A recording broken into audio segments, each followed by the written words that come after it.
Hi friends, ഇന്ന് നമ്മൾ try ചെയ്യുന്നത് ഒരു ഒനിയൻ റിങ്സിൻ്റെ റെസിപ്പിയാണ് കേട്ടോ.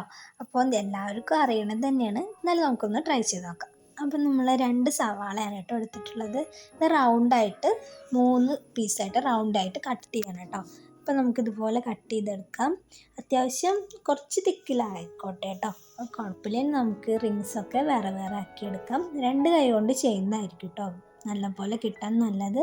അപ്പോൾ എൻ്റെ ഒരു കയ്യിൽ ഫോണായതുകൊണ്ട് അപ്പോൾ നമ്മൾ മറ്റു കയ്യിൽ വെച്ച് ഒറ്റ കയ്യിൽ വെച്ച് ചെയ്തതാണ്.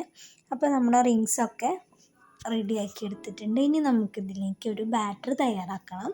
അപ്പോൾ നമുക്കൊരു പാത്രത്തിലേക്ക് 1 കപ്പ് കടലമാവ് ചേർത്ത് കൊടുക്കാം കേട്ടോ. പിന്നെ ഒരു 1/2 കപ്പ് കോൺഫ്ലോറും കൂടി ചേർത്ത് കൊടുക്കാം. പിന്നെ നമുക്കിതിലേക്ക് വേണ്ടത് ഒരു 2 ടീസ്പൂൺ റവയാണ് കേട്ടോ.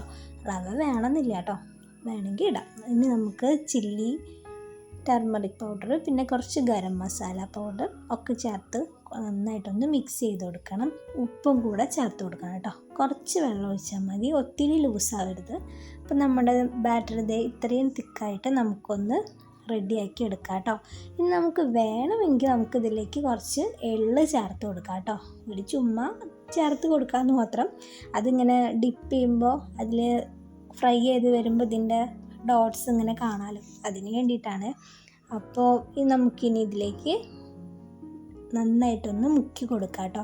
റിങ്സിൽ നന്നായിട്ട് ഈ മാവൊന്ന് പിടിക്കുന്ന പോലെ. പിന്നെ നമുക്ക് ബ്രെഡ് ക്രംസിൽ നന്നായിട്ടൊന്ന് കോട്ട് ചെയ്തെടുക്കാം. നമുക്കിത് ഫ്രൈ ചെയ്യാം കേട്ടോ. അപ്പോൾ നിങ്ങൾ ഇതുവരെയും എൻ്റെ ചാനൽ സബ്സ്ക്രൈബ് ചെയ്തിട്ടില്ലെങ്കിൽ തീർച്ചയായിട്ടും ഒന്ന് സബ്സ്ക്രൈബ് ചെയ്യണം, ലൈക്ക് ചെയ്യാനും മറക്കരുത് കേട്ടോ. അപ്പോൾ ഇതുപോലെ നമുക്ക് അങ്ങോട്ടും ഇങ്ങോട്ടും തിരിച്ചു മറിച്ചൊക്കെ ഇട്ടുകൊടുത്ത് ഇതുപോലത്തെ നല്ല ബ്രൗൺ കളറാകുമ്പോൾ നമുക്ക് എടുക്കാം കേട്ടോ. ബാക്കി കൂടെ ഇതുപോലെ നമുക്കൊന്ന് ഫ്രൈ ചെയ്തെടുക്കാം. അപ്പം നമ്മുടെ റിങ്സൊക്കെ റെഡി ആയിട്ടുണ്ട് കേട്ടോ. ഇത് കഴിക്കാൻ നല്ല ടേസ്റ്റാണ്. ഒരു കെച്ചപ്പിലൊന്ന് ഡിപ്പ് ചെയ്ത് കഴിക്കുമ്പോൾ സൂപ്പറാണ് കേട്ടോ. കുട്ടികൾക്കൊക്കെ എന്തായാലും ഇഷ്ടമാവും. അപ്പോൾ എല്ലാവരും ഇതൊന്ന് ട്രൈ ചെയ്ത് നോക്കണം. Thank you.